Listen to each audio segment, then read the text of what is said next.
Boa noite, a paz do Senhor. Boa noite, a paz. Louvamos a Deus por mais esta rica oportunidade que Deus nos concede de estarmos juntos aqui, estudando a palavra de Deus no nosso Vem Estudar Comigo. Na última aula, na lição que nós tivemos, nós estávamos falando sobre os aspectos teológicos, estamos estudando aí o segundo volume, né, da nossa de teologia, e estamos falando sobre o livro de Gênesis. Então, eu vou só voltar um pouco aqui na parte onde É parou, falando aqui, assim, ó. quando Jesus foi procurar a base ética para o casamento, não fez na lei mosaica, mas sim na narrativa de Gênesis. Gênesis é também um livro que vai recorrer para pintar o quadro dos tempos por ocasião do seu retorno, né? Que isso está escrito lá em Lucas 17, 26 a 37.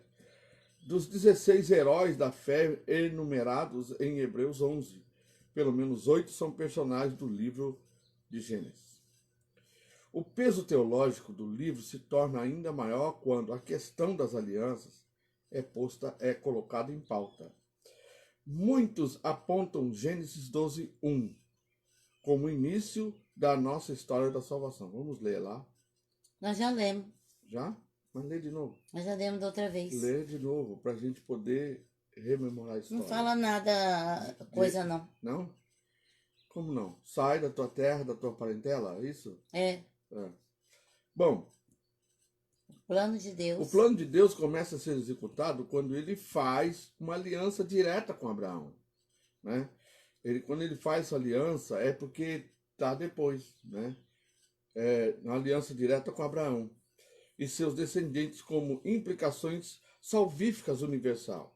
Está no livro de Romanos, capítulo 11, versículo 28 e 29.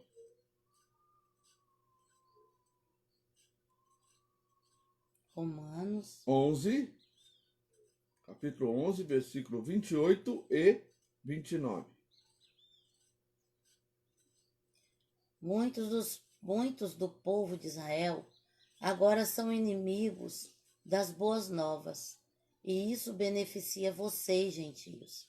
No entanto, porque ele escolheu seus patriarcas, eles ainda são o povo que Deus ama, pois as bênçãos de Deus e o seu chamado jamais podem ser anulados.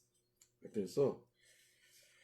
O desenvolvimento histórico dos descendentes de Abraão estão estreitamente ligados com a execução do plano divino, desde a revelação de sua palavra, que está em Romanos 3:2, a entrega da lei, das promessas e dessas alianças, que está no livro de Romanos 9:4.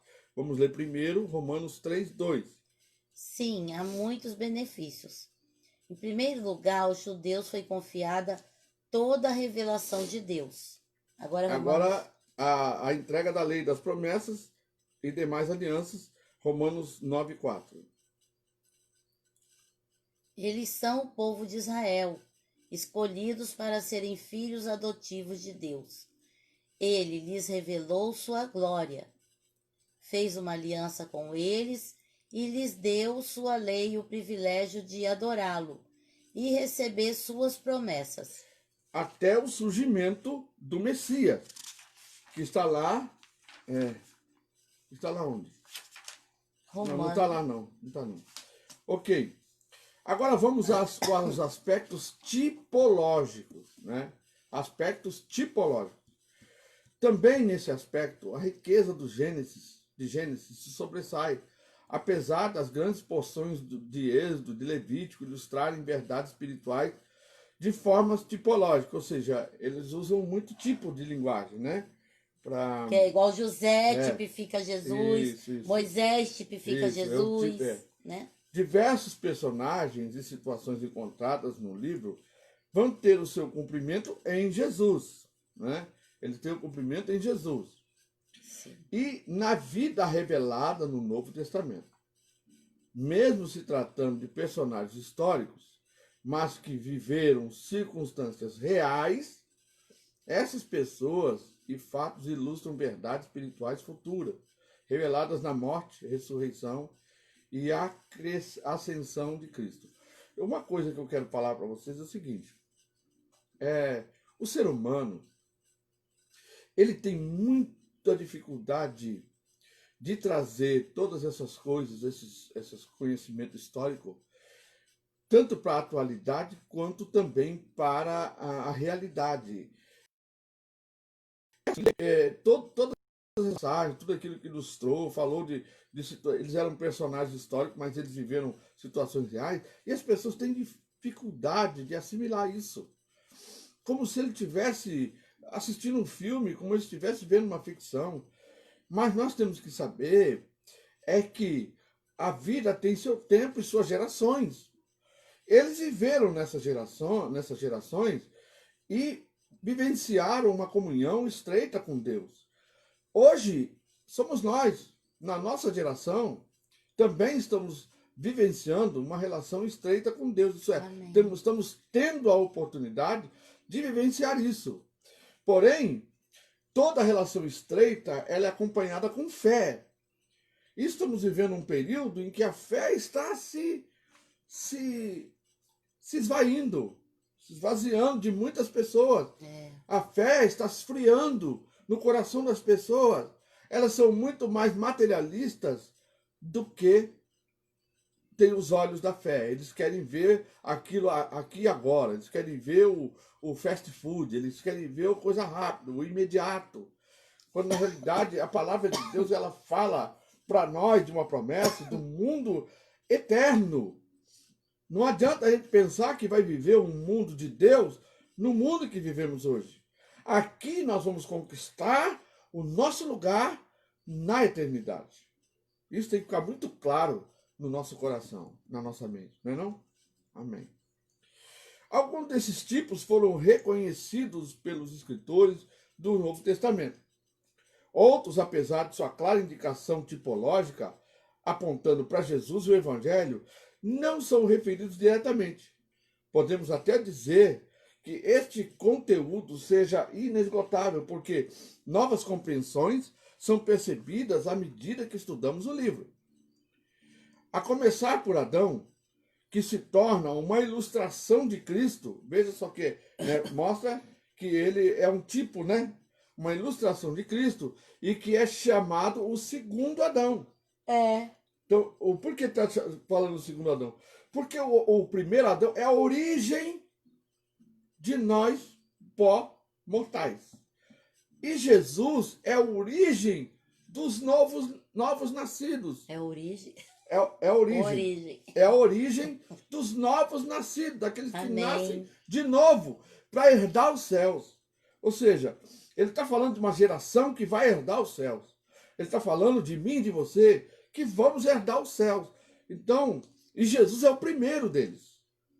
Não adianta a gente falar assim, atrás, antes de Jesus, nasceram de novo. Não, Jesus é o primeiro. Então é como se Deus estivesse criando um novo mundo. Porque ele fala assim, é chegado a vós o reino de Deus. E como chegou o reino, ele é o primeiro.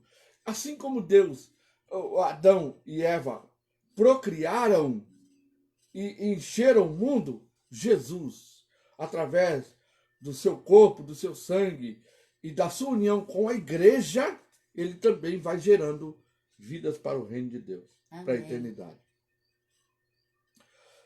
Sendo colocado também em contraste com Cristo e sua obra. Romanos, capítulo 5, versículo 1.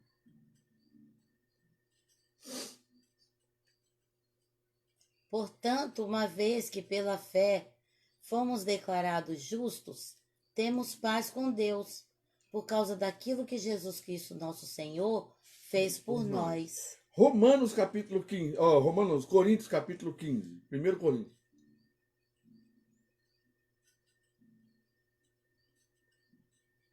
Agora, irmãos, quero lembrá-los das boas novas que lhes anunciei anteriormente.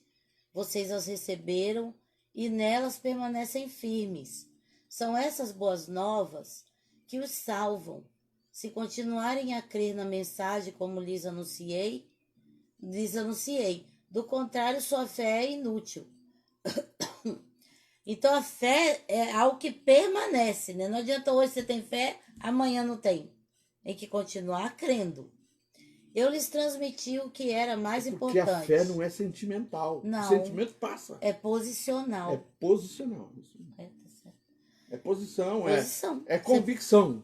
É convicção. Então você se posiciona em fé. Não, eu vou crer. Ainda que eu não esteja vendo, mas eu creio. Do contrário, sua fé é inútil. Eu lhes transmiti o que era mais importante e o que também me foi transmitido. Cristo morreu por nossos pecados, como dizem as Escrituras. Ele foi sepultado e ressuscitou no terceiro dia, como dizem as Escrituras. Apareceu a Pedro e mais tarde aos 12. Depois disso apareceu a mais de 500 irmãos de uma só vez, a maioria dos quais ainda está viva, embora alguns já tenham adormecido. Mais tarde apareceu a Tiago e posteriormente a todos os apóstolos. Por último, apareceu também a mim, como se eu tivesse nascido fora de tempo, pois sou o mais insignificante dos apóstolos. Aliás, nem sou digno de ser chamado apóstolo, pois persegui a igreja de Deus. O que agora sou, porém, deve-se... Ai, eu tô mal hoje. Deve-se... Inteiramente. Onde? Inteiramente onde que tá? No 10. A graça que Deus derramou sobre mim e que não foi inútil. Então ele está dizendo que tudo que ele era pela graça. Trabalhei com mais dedicação do que qualquer outro apóstolo e, no entanto, não fui eu, mas Deus, em sua graça, operou por meu intermédio. Logo, não faz diferença se eu prego ou se eles pregam, pois todos nós anunciamos a mesma mensagem na qual vocês já creram. Pois bem, se proclamamos que Cristo ressuscitou dos mortos, por que alguns de vocês afirmam não haver ressurreição dos mortos? Pois é, Jesus, né? Como é que pode? Cristo foi o primeiro. E não, aí depois, só ele, depois não existe mais. E se Cristo não ressuscitou, nossa pregação é inútil. E a fé que vocês têm também é inútil. Então, estamos todos mentindo a respeito de Deus, pois afirmamos que ele ressuscitou a Cristo. Mas, se não existe ressurreição dos mortos, isso não pode ser verdade. E se não existe ressurreição dos mortos, então Cristo também não ressuscitou. E se Cristo não ressuscitou, a fé que vocês têm é inútil. E vocês ainda estão em seus pecados. Quer dizer, foi perdoado, né? foi tudo inútil. Nesse caso, todos que adormeceram crendo em Cristo estão perdidos. Se nossa esperança em Cristo vale apenas para essa vida, somos os mais dignos de pena em todo o mundo. Mas Cristo de fato ressuscitou dos mortos. Ele é o primeiro fruto da colheita de todos que adormeceram. Uma vez que a morte entrou no mundo por meio de um único homem, agora a ressurreição dos mortos começou por meio de um só homem. Assim como todos morremos em Adão, todos que são de Cristo receberão nova vida. Mas essa ressurreição tem uma consequência. Tem uma sequência. Uma sequência. Cristo ressuscitou como o primeiro fruto da colheita. E depois todos os que são de Cristo ressuscitarão quando ele voltar. Então virá o fim, quando entregará o reino a Deus, o Pai, depois de ter destruído todos os governantes e autoridades e todo o poder. Então, olha, governantes, tua hora vai chegar. Vai, com certeza. Né? A destruição, se for o tempo, já está preparada. É. Tanta briga pelo poder, né? Tanta briga. Estamos em tempo de eleições e a briga pelo poder é muito grande. Mas Cristo vai destruir todos eles. Vai ter só um poder, o dele. Pois é necessário que Cristo reine, até que tenha colocado todos os seus inimigos debaixo dos seus pés. E o último inimigo a ser destruído é a morte. Pois as Escrituras dizem, Deus pôs todas as coisas sob a autoridade dele. Claro que, quando se diz que todas as coisas estão sob a autoridade dele, isso não inclui aquele que conferiu essa autoridade a Cristo. uma coisa é aqui, né? Ele venceu a morte na cruz, tomou a chave da morte e do inferno nas suas mãos. Porém, ela não foi destruída. Por que ele está querendo dizer que ela não é destruída? Porque a morte por ocasião do pecado, todos nós somos mortais. Até o final do milênio, vai haver gente mortal que vai morrer. Por isso, ela será destruída completamente, quando for lançado no lago de fogo. Né? Então aqui fala, claro que só Deus não foi colocado debaixo dos pés de Sim. Jesus, né? Então, quando todas as coisas estiverem sob a autoridade do Filho, ele se colocará sob a autoridade de Deus, para que Deus, que deu a seu Filho autoridade sobre todas as coisas, seja absolutamente supremo sobre todas as coisas em toda parte. Então Jesus vai pegar toda a autoridade e devolver a Deus, né? Mas ele é Deus também. Imagina o seguinte. Isso é Ó, difícil, eu queria que gente. você imaginasse comigo aqui uma coisa. Quando Jesus estava com os seus discípulos, a gente vê, a gente estava vendo aquela série que está sendo divulgada aí, Chosen, né? A gente vê o relacionamento de Jesus com os discípulos, ali conversando, até rindo, brincando e tal. Na cabeça da gente, na ideia da gente, a gente achar que quando ele fala assim que ele vai receber toda a autoridade e ele ser supremo, absolutamente supremo, não significa que ele vai mudar o seu jeito. Isso é os homens que fazem. Os homens que se tornam arrogantes, os homens que se tornam soberbos. Jesus, ele continua o mesmo. Nosso relacionamento com ele na eternidade será o mesmo. Ele vai sentar-se com os seus, ele vai se alegrar com os seus, como ele já se alegra conosco quando nós estamos em sua presença. Então, toda essa questão de supremacia, de autoridade e de posicionamento que eleva o ser humano, isso é coisa do homem. É claro que Jesus será soberano e nós vamos reconhecer Não, a mas diz soberania aqui, dele Jorge, e o poder que dele. Cristo entregará toda a autoridade dele a Deus, A Deus e depois para que Deus seja totalmente soberano. supremo. Ou seja, mas de qualquer forma, a Trindade está ali presente. E o relacionamento de Deus com a gente não tem nada a ver com exemplos de relacionamentos humanos. É muito mais infinito e maior e muito mais maravilhoso que a gente não pode nem imaginar. E o que dizer dos que se batizam em favor dos mortos?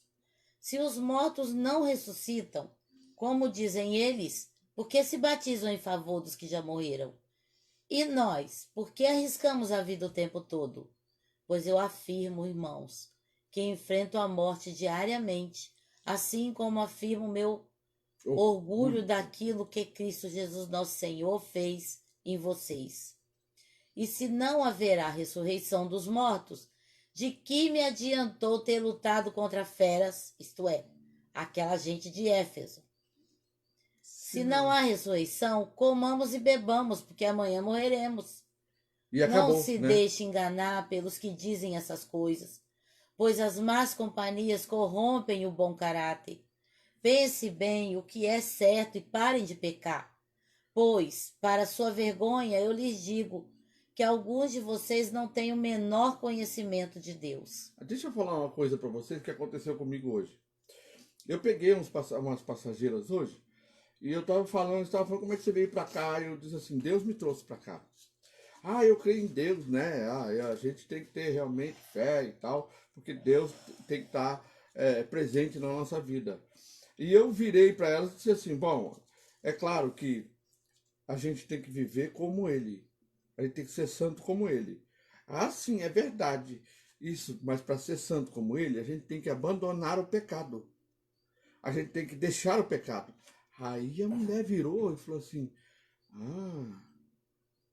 abandonar o pecado, mas é tão difícil. Olha só, gente.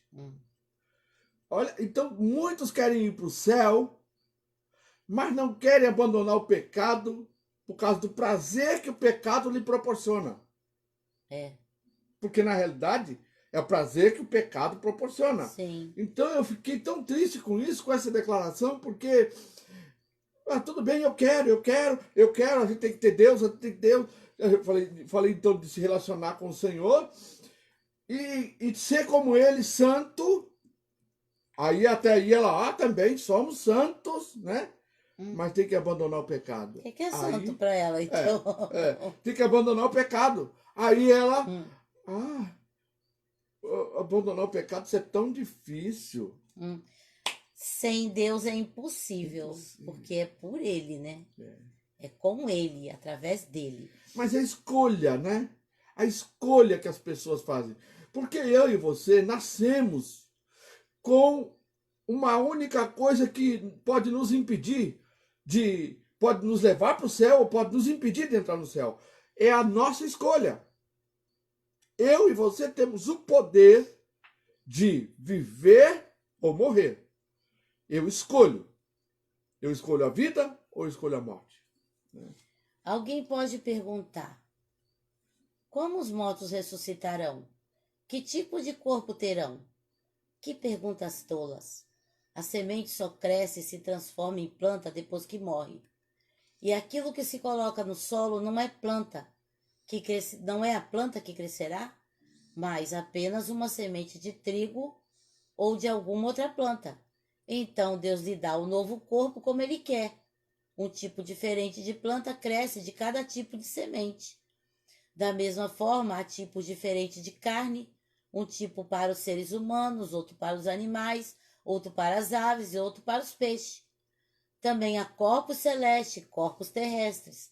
A glória dos corpos celestes é diferente da glória dos corpos terrestres. O sol tem um tipo de glória, enquanto a lua e as estrelas têm outro. E até mesmo as estrelas diferem em glória uma das outras. O mesmo acontece com a ressurreição dos mortos. Quando morremos, o corpo terreno é plantado no solo, mas ressuscitará para viver para sempre. Glória a Deus. Nosso corpo é enterrado em desonra, mas ressuscitará em glória. Aleluia. É enterrado em fraqueza, mas ressuscitará em força. Aleluia. É enterrado como corpo humano natural, mas ressuscitará como corpo espiritual.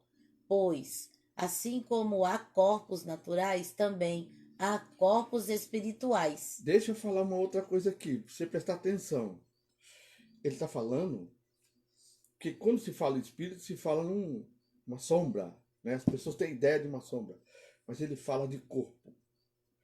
Ele está dizendo que o corpo espiritual, aquele corpo que Jesus se manifestou entre os discípulos e falou para tocar nele, e ele comeu e disse assim, olha, um corpo, o espírito não tem carne e não tem osso.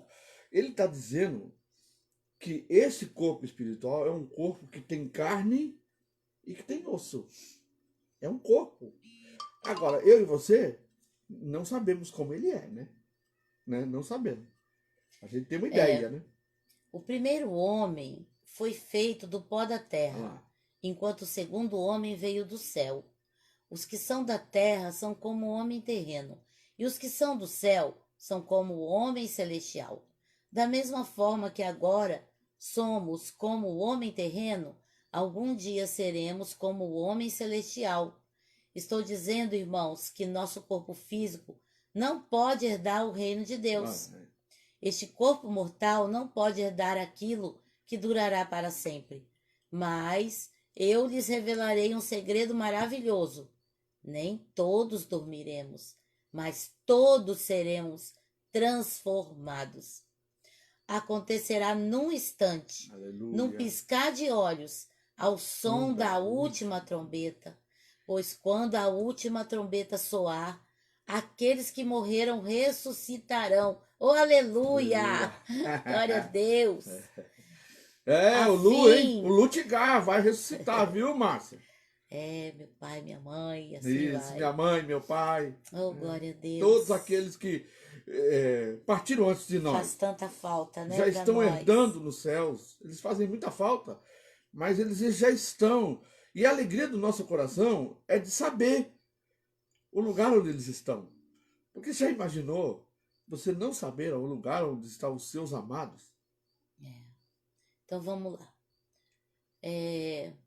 Pois o nosso corpo mortal precisa ser transformado em corpo imortal. Então, quando o nosso corpo mortal tiver sido transformado em corpo imortal, se cumprirá a passagem das Escrituras que diz: a morte foi engolida na vitória. Ó morte, onde está a tua vitória? Ó morte, onde está seu aguilhão? O pecado é o aguilhão da morte que nos fere. É a lei, e a lei é o que torna o pecado mais forte. Mas graças a Deus que nos dá vitória sobre o pecado e sobre a morte por meio do nosso Senhor Jesus Cristo. Portanto, meus amados irmãos, Aleluia. sejam fortes e firmes. Trabalhem sempre para o Senhor com entusiasmo, pois vocês sabem que nada do que fazem para o Senhor é inútil. Olha só, gente. Glória a Deus. Nada do que a gente faz para o Senhor Aleluia. é inútil. Glória a Jesus. Sabe, Deus, ele pega a nossa inutilidade e usa para a utilidade da sua glória. Porque é isso que ele espera de nós.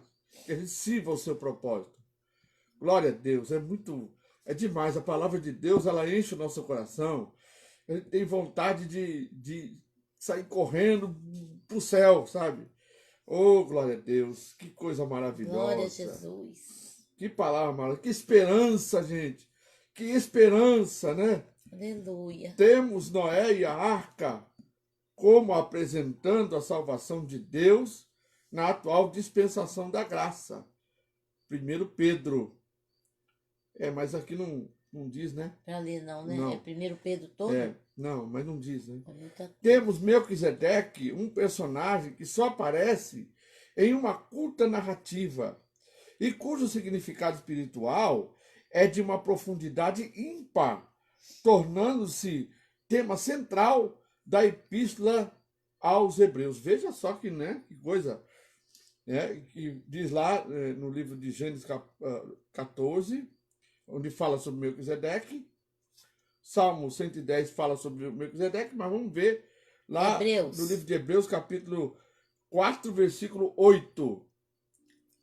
Hebreus 4, 8. Se Josué lhes tivesse dado descanso, Deus... Não, 4 a 8, perdão. 4 a 8, perdão, irmãos, perdão. Capítulo 4. Isso, Hebreus, capítulo 4 até o 8. Então lê. Nossa, mas é muitos capítulos. Até o 8. Sabemos que estão prontas por causa da passagem que menciona o sétimo dia. No sétimo dia, Deus descansou de todo o seu trabalho. Mas em outra passagem, Deus diz: jamais entrarão no meu descanso. Portanto, o descanso está disponível para que alguns entrem nele. Mas os primeiros que ouviram essas boas novas não entraram por causa da sua desobediência. Por isso, Deus estabeleceu outra ocasião para que entrem em seu descanso. E essa ocasião é hoje. Ele anunciou isso por meio de Davi, muito tempo depois, nas palavras já citadas. Hoje, se ouvirem sua voz, não endureçam o coração. Se Josué lhes tivesse dado descanso, Deus não teria falado de outro dia de descanso por vir. Amor, mas não fala de Melquisedeque. Não. Então vamos ver o Salmo 110.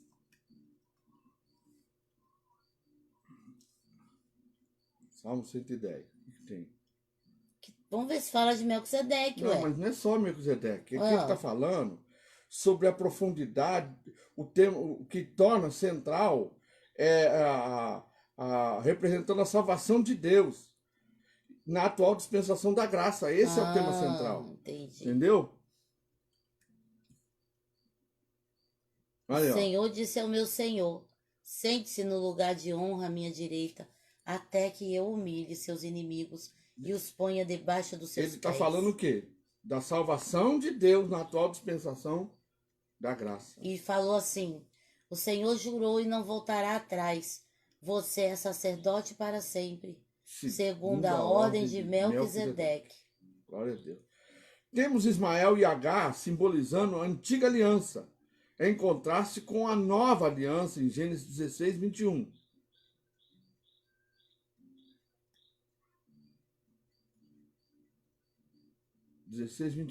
Não tem. Não tem? Ai, ai, ai. Deixa eu ler um Não, versículo. 16. Vê o 16. Não, também não. Ah, fala sobre H, só isso. Sarai, mulher de Abraão, não havia conseguido lhe dar filho. Tinha, porém, uma serva egípcia chamada H. Então vai lá em Gálatas capítulo 3. Gente, esse segundo livro tá com os versículos muito bagunçados. Ou é nós que não estamos. Não, Jorge, nós. Gênesis. Ah, é Gênesis? Não, Gálatas. Gálatas. Gálatas. Capítulo 3. 3. Ó Gálatas insensatos, quem os enfeitiçou? Jesus Cristo não lhes foi explicado tão claramente como se tivessem visto com os próprios olhos a morte dele na cruz? Deixe-me perguntar, é bem grande essa Deixa leitura. eu ler porque agora sou eu. Ah, tá bom. Deixe-me perguntar apenas uma coisa. Vocês receberam o Espírito porque obedeceram à lei ou porque creram na mensagem que ouviram? Isso é uma pergunta, não só para eles, é para todos nós, né? A gente creu apenas porque nós obedecemos porque alguém nos ensinou e disse que quem não for obediente vai para o inferno? Ou porque a gente creu na mensagem da cruz? Será que perderam o juízo, tendo começado no Espírito, porque agora procuram tornar-se perfeitos por seus próprios esforços? Será que foi à toa que passaram por tanto sofrimento? É claro que não foi à toa. Volto a perguntar, acaso aquele que lhe deu o Espírito e realizou milagres entre vocês, agiu assim porque vocês obedeceram à lei ou porque creram na mensagem que ouviram? Da mesma forma, Abraão creu em Deus e assim foi considerado justo. Logo, os verdadeiros filhos de Abraão são aqueles que creem. As Escrituras previa esse tempo em que Deus declararia aos gentios justos por meio da fé, que somos nós. Ele anunciou essas boas novas a Abraão há muito tempo, quando disse: todas as nações da terra serão abençoadas por seu intermédio. Portanto, todos os que creem participam da mesma bênção de Abraão, que Abraão recebeu por crer. Contudo, os que confiam na lei para serem declarados justos estão sob maldição, pois as Escrituras dizem: maldito quem não se manter obediente a tudo que está escrito no livro da lei. Veja que aqueles que acham que a lei, eu obedeço os 10 mandamentos. E nem obedece, né? Ele está dizendo assim: maldito quem não se mantiver obediente a tudo. A tudo que está escrito Então está na lei. debaixo de maldição. É evidente, portanto, que ninguém pode ser declarado justo diante de Deus pela lei. Por quê? Porque nós somos falhos, gente. Somos falíveis. Pois as Escrituras dizem: o justo viverá pela fé. Ou seja, ele será salvo por sua fé. A lei, porém, não é baseada na fé, pois diz: quem obedece à lei viverá por ela. Mas Cristo nos resgatou da maldição pronunciada pela lei, tomando sobre si a maldição por nossas ofensas. Pois as Escrituras dizem: maldito todo aquele que é pendurado no madeiro. Por meio de Cristo Jesus, os gentios foram abençoados com a mesma bênção de Abraão, para que recebêssemos pela fé o Espírito prometido. Irmãos, apresento-lhes um exemplo da vida diária. Ninguém pode anular ou fazer acréscimo a uma aliança irrevogável. Pois bem, Deus fez a promessa a Abraão e a seus descendentes. Observe que as Escrituras não dizem a seus descendentes. Ele disse ao seu descendente, que é Jesus.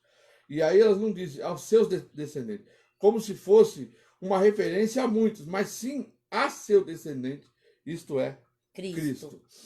É isto que quero dizer: a lei que veio 430 anos depois não pode anular a aliança que Deus estabeleceu com Abraão, ou seja, Deus estabeleceu A a aliança aliança de com Deus ele, é antes da lei. é antes da lei, É. né? E ela não pode anular, pois neste caso a promessa seria quebrada. Portanto, se a herança pudesse ser recebida pela obediência da lei, ela não viria pela aceitação da promessa. No entanto, Deus, em sua bondade, a concedeu a Abraão como promessa. Qual era então o propósito da lei? Ela foi acrescentada à promessa. Olha só, ela foi acrescentada à promessa para mostrar às pessoas os seus pecados. Para ver que como as pessoas precisavam de Cristo. A lei, ela começou a mostrar o que era errado. É. Porque até então as pessoas viviam só com aquela consciência do bem e do mal, mas eles não sabiam exatamente se adulterar era pecado, se matar era pecado, né? Se roubar era pecado, eles não sabiam. Mas quando veio a lei, mostrou que, que aqueles atos eram pecaminosos. Então foi por isso que veio a lei, para mostrar. E hoje, essa lei que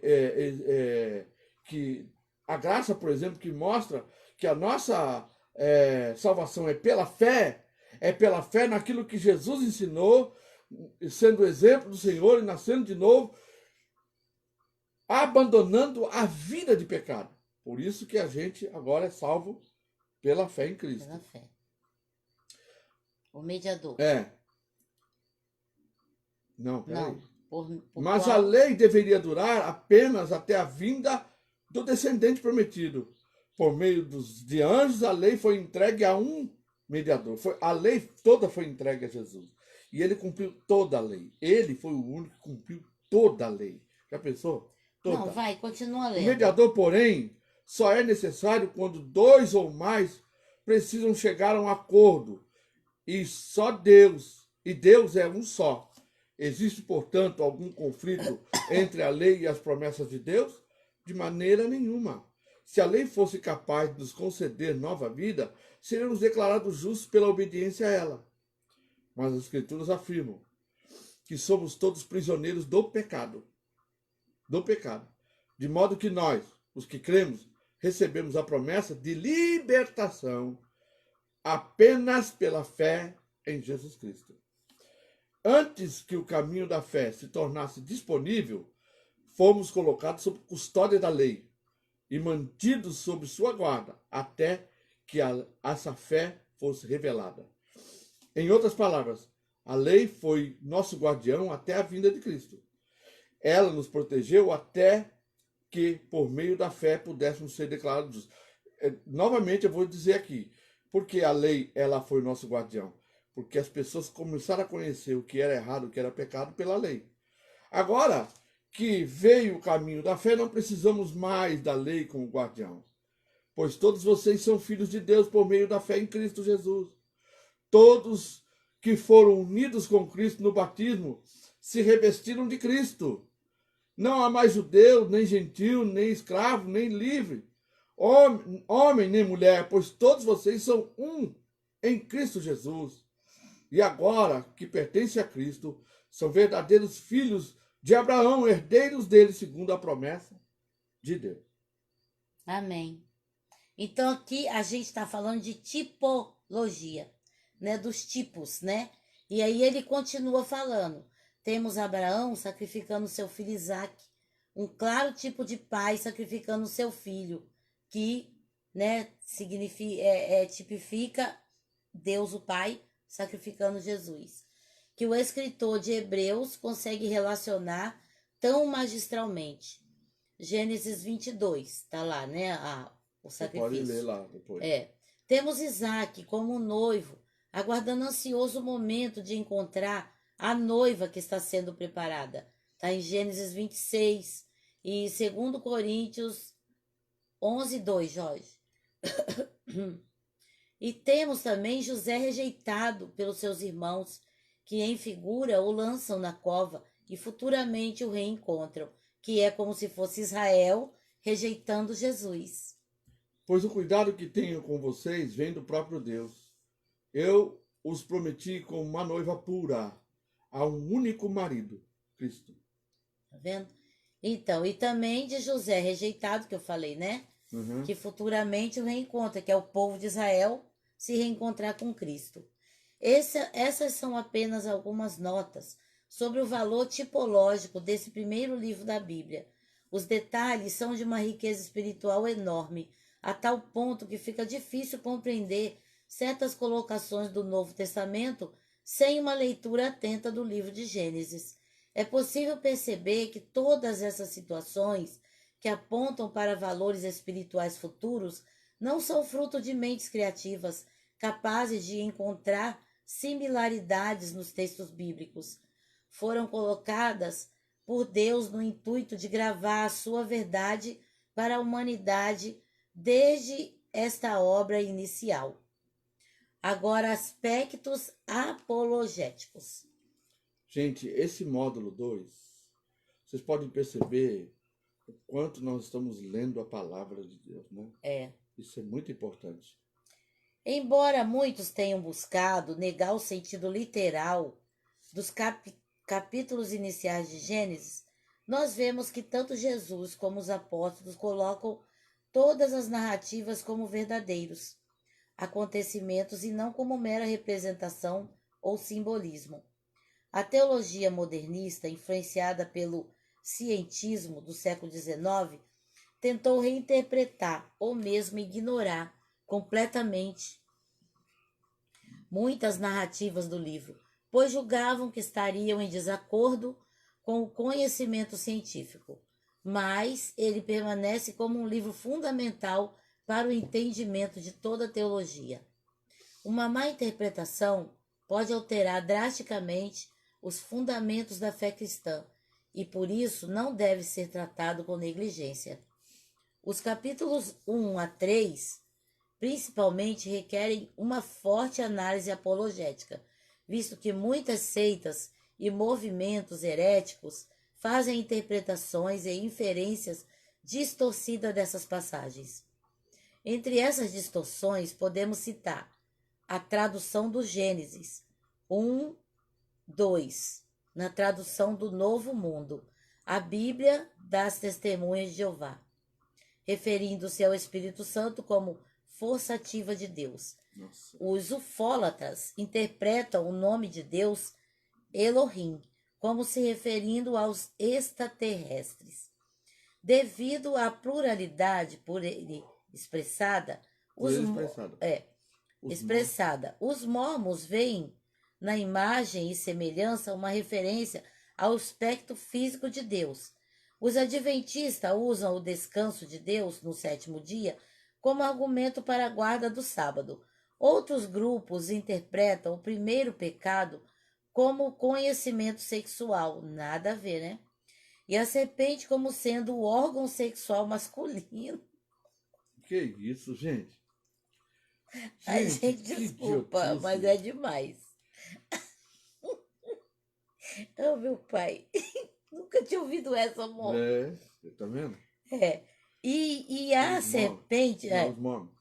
Não, sexual. Os mormons também defendem a queda como algo positivo para a humanidade, sem a qual a divindade não seria alcançada, etc.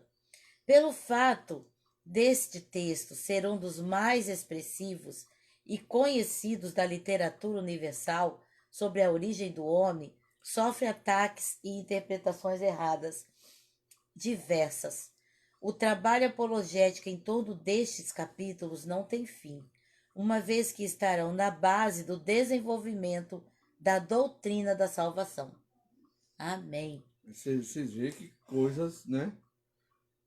Diabólicas, né? Você cuidado, hein, João? Você é chegadinho no Gênesis. Não, mas aquilo lá não tem nada a ver com isso aí, não. Ai, perdão, irmãos, que eu tô zombando do meu marido. Aspectos históricos. A história é um livro que começou a ser escrito pelo meio, conforme disse o historiador, o filósofo Will Durant. Os historiadores se debatem com vestígios humanos, uma vez que se recusam a aceitar a simples narrativa desse livro. Todavia, é ele o único escrito inspirado e revelado que fala um pouco desses primeiros passos do homem sobre a terra. Não tem outro livro que diz, né? E nas escolas é aquelas provas, né? O homem, o troglodita, o homem das Homem sapiens, cavernas, o homem sapiens, Homo sapiens, pipipi, né? pipipi. Nada disso tem base bíblica, gente, nada disso, sabe? Então vamos lá, né? Ao abordarmos Gênesis como um livro que contém a história da humanidade de fato, é preciso aceitar certas limitações. Na verdade, se excluirmos a parte que começa com o chamado de Abraão, capítulo 12, até o final, nos resta apenas 11 capítulos que expõem algo como 2.000 anos de história, embora tal conta não seja precisa. É. O que temos nestes capítulos são pequenas pinceladas, narrativas microscópicas diante de tanta coisa ocorrida nesse período. Com certeza. Sim. Foram 2.000 anos, né? Mas nem por isso perdem a sua importância como narrativa histórica. Tudo ali descrito, embora resumido, aconteceu de fato. Os personagens e eventos não podem ser relegados à categoria de lenda ou mero símbolo. Os ignorantes falam, né, que é lenda, né? Que é lenda. Já falaram que é fake news. Os Gênesis. Só podem ser aceitos como acontecimentos reais da história humana naqueles primórdios. Do contrário, todo o restante desmorona, uma vez que o plano divino se desenrola sobre ela.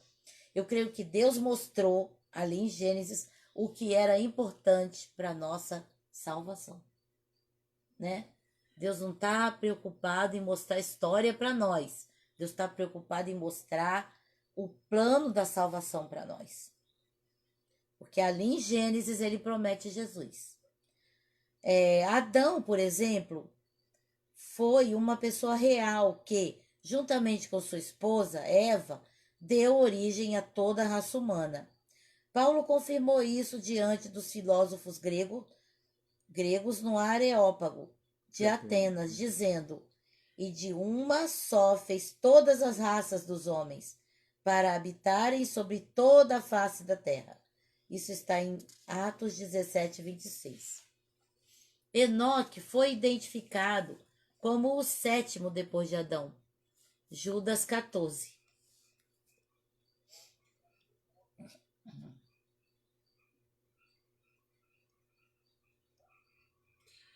Enoque, que viveu na 7ª geração depois de Adão, profetizou a respeito destes homens, dizendo: ouçam, o Senhor vem com os seus incontáveis milhares de santos. Amém. Vem com eles, conosco, se a gente tiver morrido. É. O que situa sua existência como algo real. De igual monta, o dilúvio é um fato histórico, como atestam inúmeras histórias similares à de Gênesis, entre diversos povos, inclusive aborígenes da América. Quando ouvimos a palavra dilúvio, pensamos quase imediatamente na Bíblia e na história da Arca de Noé. Essa história maravilhosa do Antigo Testamento viajou com o cristianismo através do mundo.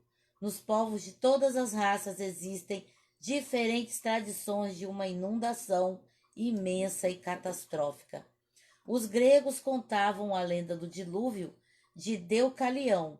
Já muito antes de Colombo, corriam entre os primitivos habitantes do continente americano numerosas histórias a respeito de uma grande inundação. Na Austrália, na Índia, na Polinésia, no Tibete e em Caxemira e na Lituânia, a história de uma grande inundação que vem sendo transmitida de geração a geração até os nossos dias. Serão todas lendas, mitos ou produtos da imaginação? Ou simplesmente um fato histórico que sofreu alterações conforme foi sendo contado pelos descendentes que sobreviveram ao dilúvio? A chamada Tábua das Nações, no capítulo 10, é de uma precisão impressionante. Apesar da dificuldade em identificar cada povo, a maioria deles é bem clara. As fontes utilizadas por Moisés provavelmente remontam do tempo da Torre de Babel, quando ainda era possível identificar o destino dos descendentes de Noé. Da mesma sorte, a existência da Torre de Babel e sua construção como sendo a causa da diversidade de línguas no mundo só é desconsiderada pelos estudiosos, porque se recusam a reconhecer a ação divina na história. Eles também não possuem nenhuma explicação razoável e definitiva para esse problema. Inclusive, o linguista Hans Joachim Storig, em seu famoso livro A Aventura das Línguas, da Melhoramentos 2003, após ter feito uma longa viagem através do mundo dos idiomas, termina por narrar a história bíblica da Torre de Babel, tá vendo? Como a origem da diversidade linguística. Talvez possamos dizer que as genealogias sejam o elo mais forte para testificar os fatos de Gênesis. Todos os personagens bíblicos se ligam por meio desses fatos, que funcionam como uma espécie de certidão de nascimento, indicando a origem de cada pessoa. Logo, toda a história posterior de Israel vai ser conectada ao primeiro homem e seus descendentes por essas listas genealógicas. Tá vendo? Não tem como negar. Porque na história do homem, vai vendo, pá, tá lá. Tá lá. Tomar um pouco d'água. Aspectos arqueológicos. Certos arqueólogos encontram 2 selos antigos perto de Nínive. Encontraram, representativos de uma cena que sugere a história da tentação. No centro há uma árvore, à direita um homem e à esquerda uma mulher, e atrás uma serpente erguida, em atitude de falar-lhe. Embora não tenham encontrado nenhum texto babilônico que descreva a tentação, acredita-se indicar que a raça ainda se lembrava da tentação no Éden. Diferentes epopeias da criação, escritas sobre tabuinhas de barro, foram encontradas nas ruínas de Babilônia, Nínive, Nippur e Assur. Olha só, hein? Contém certas semelhanças com o relato do livro de Gênesis. São 7 tabuinhas. São 7 tabuinhas que descrevem um abismo de águas. Contam que no 4º dia foram ordenadas estrelas e que o homem foi feito de barro. Mas a grande diferença entre essas epopeias e o relato do livro de Gênesis. Os expoentes da alta crítica apresentaram a teoria de que a história primitiva do Gênesis talvez tivesse sido sua origem nessas epopeias. Disseram não que esse pessoal copiou Gênesis, mas que Gênesis copiou esse pessoal. Gente terrível de incrédula. Não obstante, os relatos das tabuinhas são grosseiramente politeístas e muito absurdos. Por exemplo, o relato babilônico narra que a mãe dos deuses, Tiamat, o abismo das águas, foi morta por seu filho Marduk. Depois, ele dividiu em 2 partes seu cadáver e empregou uma metade para formar a terra e a outra para cobrir os céus. Que coisa absurda. A existência das epopeias da criação de nenhum modo comprova que o livro de Gênesis esteja baseado nas tradições mesopotâmicas. Antes, ressaltam a inspiração do relato do Gênesis, já que está livre de ideias absurdas e indignas de serem cridas. Até aqui, amor? Não. Harry Halley, né? Sugere que se pode tomar a semelhança entre os relatos pagãos e o relato bíblico como evidência de que algumas das ideias do Gênesis foram gravadas na memória dos primeiros habitantes da Terra, e as diferentes raças humanas, ao apartarem-se da linguagem escolhida de Deus e caírem na idolatria, entreteceram em suas culturas nacionais. Ao longo dos anos, muitas críticas têm sido levantadas quanto à confiabilidade histórica da Bíblia. Esses criticismos são usualmente baseados na falta de evidência de fontes externas que confirmem o registro bíblico. E sendo a Bíblia um livro religioso, muitos eruditos tomam a posição de que ela é parcial e não é confiável. A menos que haja evidência externa confirmando-a. Em outras palavras, a Bíblia é culpada até que ela seja provada inocente. E a falta de evidências externas coloca o registro bíblico em dúvida. Esse padrão é extremamente diferente do aplicado a outros documentos antigos, mesmo que muitos deles, se não a maioria, contenham um elemento religioso. Eles são considerados acurados, a menos que a evidência demonstre o contrário. Você vê? A Bíblia, eles falam que tem que ter evidência. Já os outros livros, a Não evidência precisa. tem que provar o contrário. Então, embora não seja possível verificar cada incidente descrito na Bíblia, as descobertas arqueológicas feitas desde a metade do século XVIII têm demonstrado a confiabilidade e a plausibilidade da narrativa bíblica, conforme podemos demonstrar com alguns exemplos. Vejamos. Bom, então, peraí. Esse vejamos vai ficar para segunda-feira. Então não dá para falar tudo, né? Quais foram as descobertas. Mas na segunda-feira vai estar muito interessante. Sim, com certeza.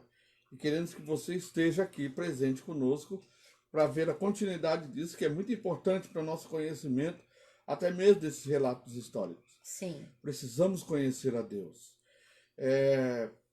Se temos fé nele, precisamos conhecer ele também, né?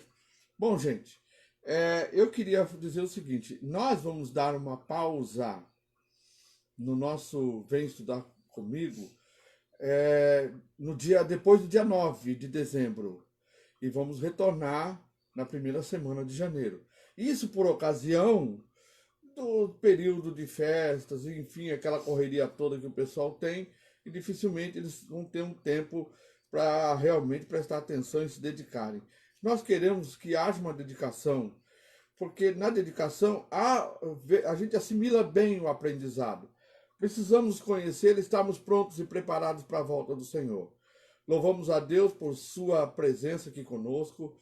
Nós ficamos felizes de ter você com a gente, né? E agradecemos a presença de cada um. E você também agradece? Nós agradecemos a todos, né? Saudamos com a paz do Senhor, que vocês falam a paz do Senhor, mas a gente não pode parar toda hora, né? Então eu agradeço a companhia. É muito bom ter a companhia de vocês. Vamos compartilhar esse vídeo no Facebook e no YouTube. Se você achou ele importante, compartilha com seus irmãos, compartilha com quantas pessoas vocês puderem e quiserem. Sim. Tá? Que eles também precisam conhecer, e esse estudo é uma riqueza incomparável, gente. Então, olha, que esperamos vocês daqui a pouco, às 20 horas, nosso culto em casa. Venha louvar a Deus conosco, venha adorar o Senhor conosco, Ele é digno de toda honra e glória. Você vai ter um momento de culto nesta noite. Tá? Às 20 horas, te espero aqui. Culto em casa. Amém? Amém. Glória a Deus. Até lá, então.